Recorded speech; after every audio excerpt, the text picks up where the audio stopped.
Assalamualaikum warahmatullahi wabarakatuh.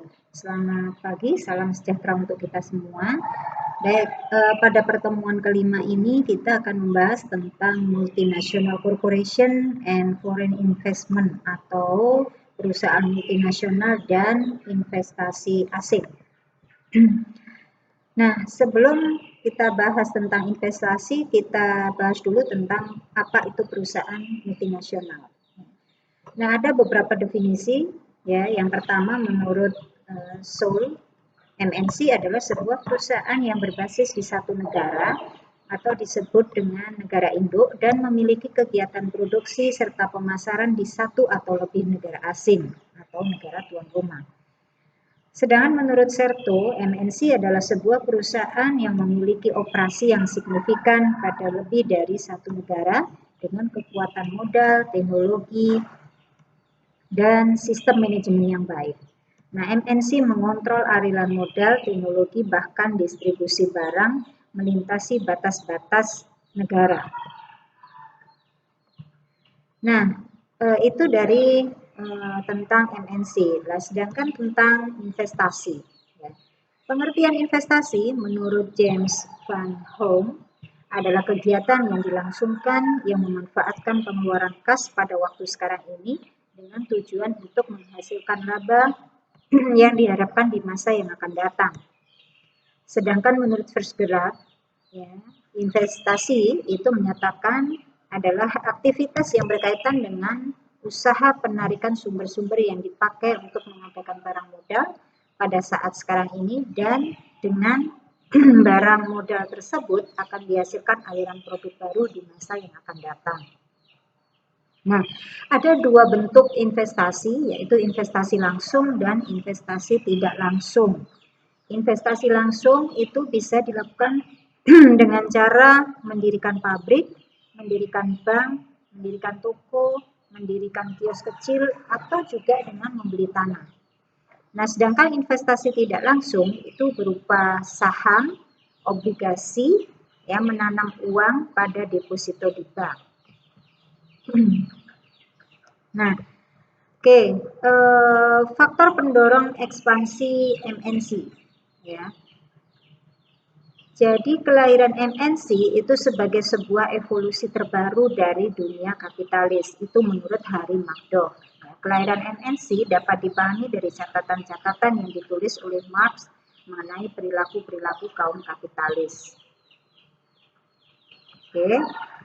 Nah, faktor pendorong ekspansi MNC adalah yang pertama, hasrat untuk mengejar keuntungan global, ya, atau pursuit of global profit. Nah, ini berdasarkan fakta bahwa MNC pada dasarnya adalah suatu perusahaan kapitalis, sehingga tidak mengherankan perilaku MNC mengikuti patokan dasar kapitalisme.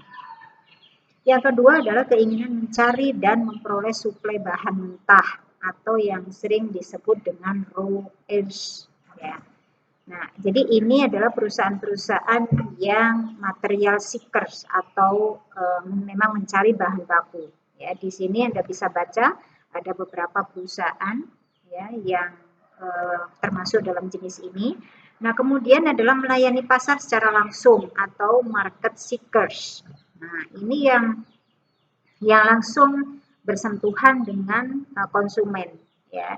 Nah, contohnya di sini seperti IBM, Volkswagen, Unilever, Coca-Cola, Philips, Singer, dan lain-lain.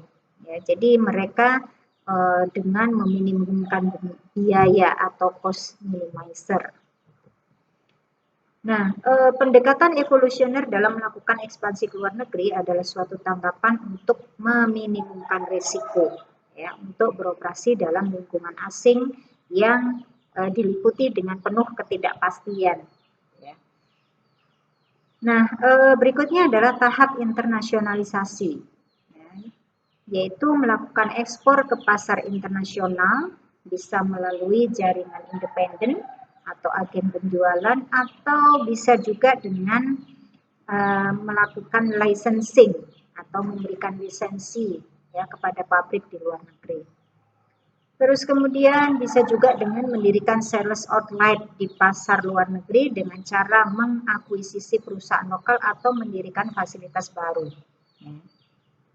Nah, tahap berikutnya adalah mendirikan fasilitas produksi luar negeri dengan cara mengakuisisi perusahaan lokal atau mendirikan fasilitas baru. Jadi dalam hal ini perusahaan dapat beralih dari strategi orientasi ekspor berisiko rendah dengan hasil juga rendah menjadi strategi produksi internasional yang berisikonya cukup tinggi tapi hasilnya juga sangat tinggi. Nah, sekarang tentang dinamika struktur perubahan perekonomian global. Ya.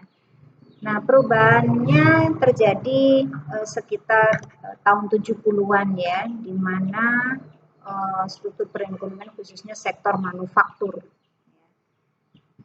Nah, salah satu dimensi utama gelombang globalisasi adalah globalisasi investasi ya, yang mendorong tumbuh dan menyebarnya perusahaan transnational corporation ke seluruh penjuru dunia.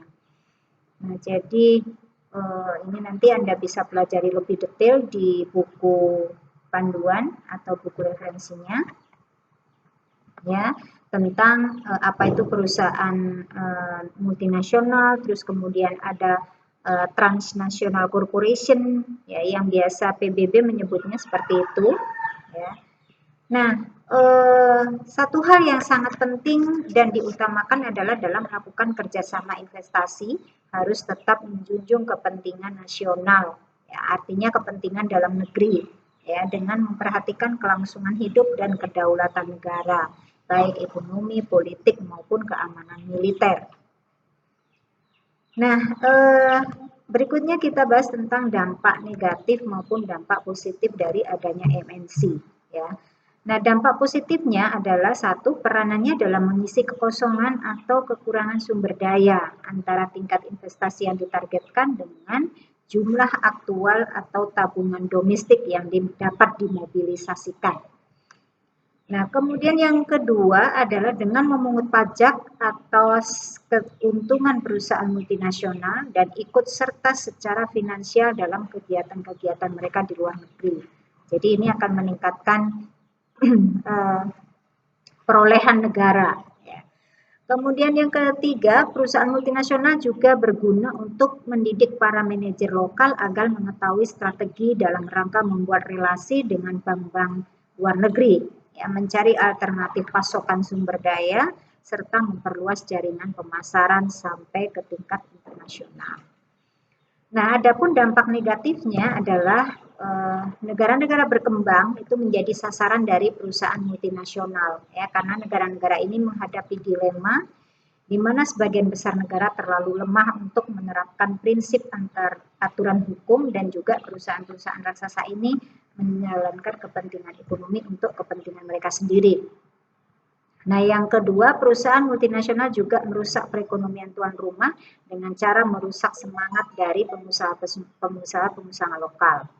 Nah, yang ketiga, memobilisasi sumber-sumber finansial dalam rangka membiayai proyek-proyek pembangunan secara lebih baik.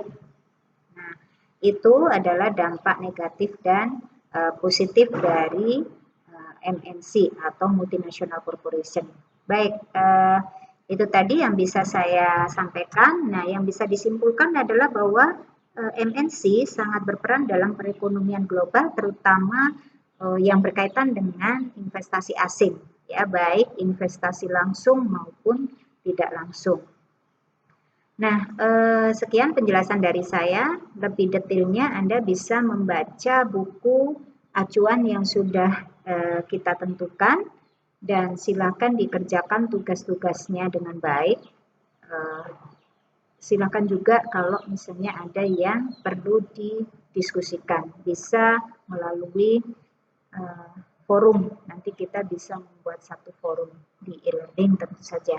Baik, terima kasih. Wassalamualaikum warahmatullahi wabarakatuh.